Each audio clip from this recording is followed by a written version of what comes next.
Hey folks, it's Ardwulf. Welcome. Today we have an unboxing of a brand new product just shipping from Compass Games, Prelude to Revolution, Russia's Descent into Anarchy, 1905 to 1917. I got a chance to play this at Compass Expo a year or two ago with the designer, and it is terrific. This has been one of my most anticipated upcoming things from Compass, and indeed in the whole wargaming space. There's not really a treatment of the Russian Civil War. There are a number of games about the Russian Civil War. This is the prelude to the Russian Civil War. This is the situation that arises to precipitate that Civil War, culminating in 1917. It's got a lot of really good history on it. This is based on an earlier game called Prelude to Rebellion by the developer of this game, Marco Poutre. That is about the rebellion in Lower Canada. That is a subject that I have said before that I do not know very much about. Apparently, a lot of people don't know anything about it, and it has not been a huge success, but it appears to be gaining some influence. So let's open her up and take a look at this. Box feels plump, and here's a packing peanut. Before I proceed, let me not forget to mention, big shout out and thank you to Compass Games for sending me this. So we got a 2-inch Compass Games box, standard type of stuff. Complexity moderate, I'd agree with that. Solitaire suitability, low to medium. It is a card-driven game, I would say. It's got a very interesting scoring system. Average time to play about 3 hours. That sounds about right to me as well. So let's take a look at what we get in the box here. Very exciting here. So the card deck is divided into 3 sub-decks, much like you might find in something like Paths of Glory and related games. But the game doesn't play very much like Paths of Glory at all. Clarification. Crunch.naval base should have 2 shaded red squares in the first 2 positions of the revolutionary tracks. The position of cubes in the rulebook is correct. Okay, so we get a large number of these little clear plastic blocks, and these are used to place influence on the different spaces on the board, which we'll take a look at in a minute.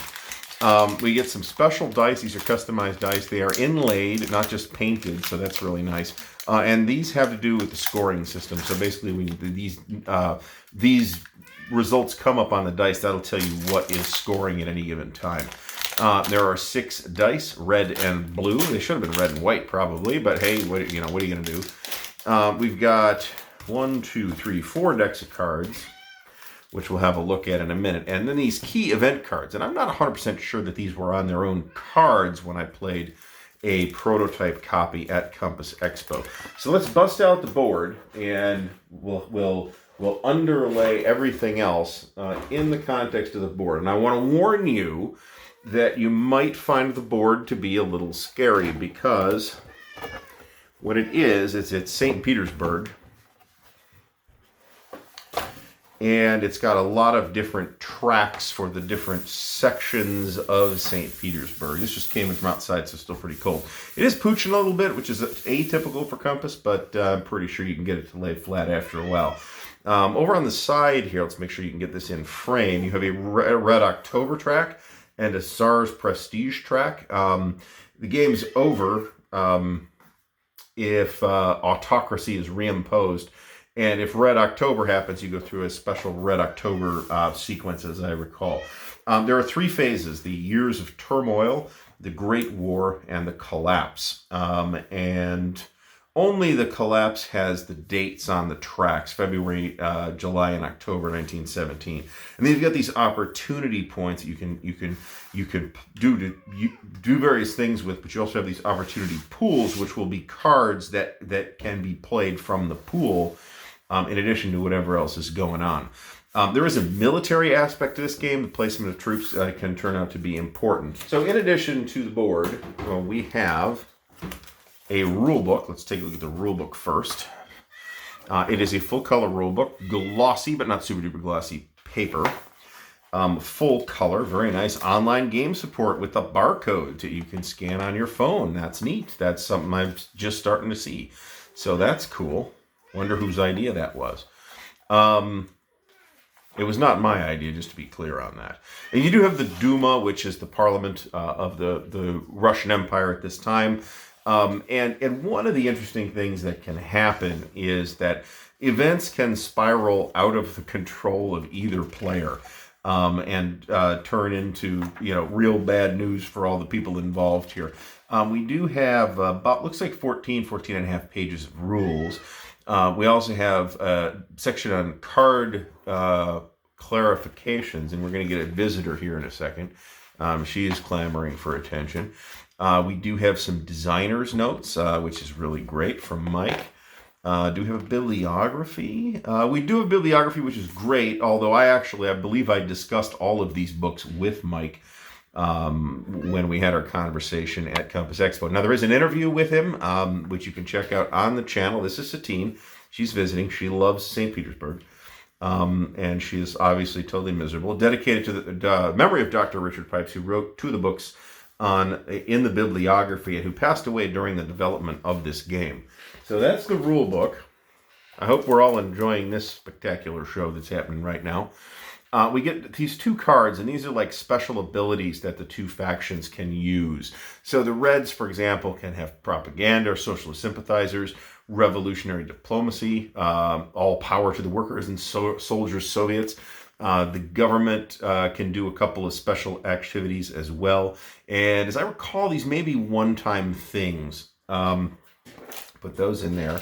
There is one counter sheet, which looks like it's 9/16 inch counters. You're being obnoxious. And it's in a paper bag because I can actually feel that these are going to pop out of this counter sheet at any moment. So we're not even going to take this out, but I will note that it is on a pretty thick brown core stock, artwork by Knut Grunitz. So there's, and I'd say this is not much more than half a counter sheet, to be honest. And like I said, these are 5/16 inch counters. Next up, we have a couple of player reference cards. These are 2-sided, and pretty much the whole game is going to run off of this thing. One of the interesting mechanics here is this growing extremism role, which is one of the means by which events can spiral out of control and be dominated by the extremist faction on each side. Each side has kind of a moderate faction. There's the liberals and the monarchists for the government, and there's the radicals and the socialists for the Reds.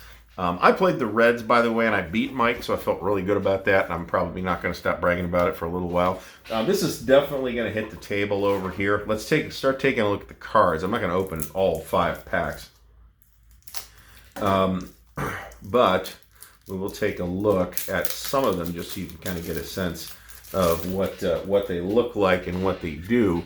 That German woman, which of course was a reference to Empress Alexandra, who was in fact German.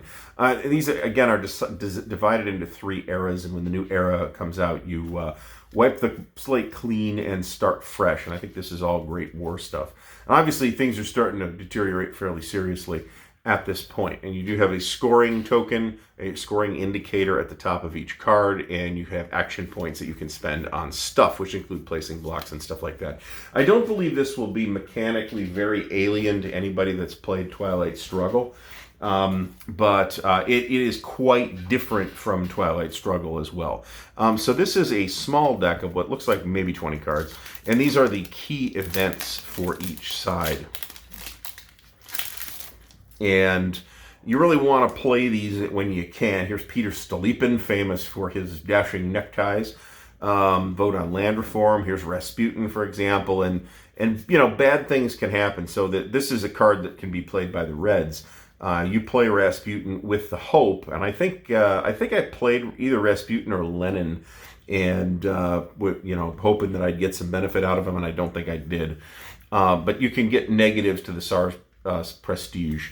Here's War, remains in play until the end of the era. Nicholas II takes command. That went well. Here's Kerensky. Here's Lenin. The Tsar grants Constitution. And, there's some prerequisites on these things. So these are like special events that you can play whenever. Okay, so we're gonna take care of her. And I guess I'm not going to get to put this back in the box on camera because I'm going to have to eject her from the space. But Prelude to Revolution, you can probably expect some more video from me about this game sooner or later. I don't know that I'll be able to get it to the table incredibly soon.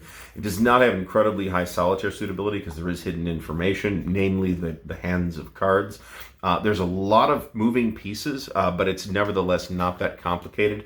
And it's a really illuminating game about a really fascinating period of history that this part of the when we say games sometimes about the Russian Revolution, we really mean games about the Russian Civil War or events thereof, because we didn't really get much about the actual revolutionary part of it. But here we have Prelude to Revolution. So let me try and wrap this up. So here's Prelude to Revolution, designer Mike Wilner. Design and development, system design, I should say, based on Marco Petre's earlier game. He's the developer on this thing as well. So, a really cool game. Very happy to have it. Thanks again to Compass Games. Hopefully you found this video amusing. You'll see that I have a lot of high maintenance things happening around here right now. So, your support and the support of the patrons of Ardwulf Lair are greatly appreciated. Thank you for watching, and until next time, happy wargaming.